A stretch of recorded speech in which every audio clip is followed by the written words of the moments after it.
अजून दुसरी एक गोष्ट मला इथे सांगायचं आहे तुम्हाला की मी असाध्य रोग निवारणासाठी जो व्हिडिओ आता केला होता श्रावणामध्ये, तर त्याच्यामध्ये शुक्रवार टू शुक्रवार सांगितलं. याचा अर्थ असा होतो की 8 दिवस सलग करायचा आहे. लोकांना असं वाटतं की प्रत्येक शुक्रवार, असं नाही. शुक्रवार, शनिवार, रविवार, सोमवार, मंगळवार, बुधवार, गुरुवार आणि शुक्रवार असं सलग करायचं आहे. आणि कोणताही आठवड्यातला जो महिन्यामध्ये येणारा जो कोणताही एक आठवडा तो तुम्हाला तो करायचा आहे. तर अशा पद्धतीने हा दिव्य उपाय सगळ्यांनी करायचा आहे पार्थिव पूजनाचा.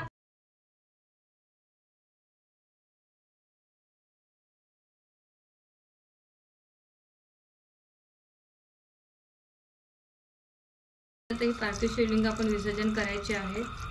ओम नमः शिवाय. त्याच्यावर पाणी असं व्हायचं आहे आणि प्रत्येक पार्थिव शिवलिंग आपल्याला विसर्जन करायचं आहे. आणि मग परत तुम्ही तेवढी 54 बनवायचे आहेत. आणि तुम्हाला काय अनुभव येतात ते मला जरूर कळवायचे आहे. श्री स्वामी समर्थ. जय जय स्वामी समर्थ.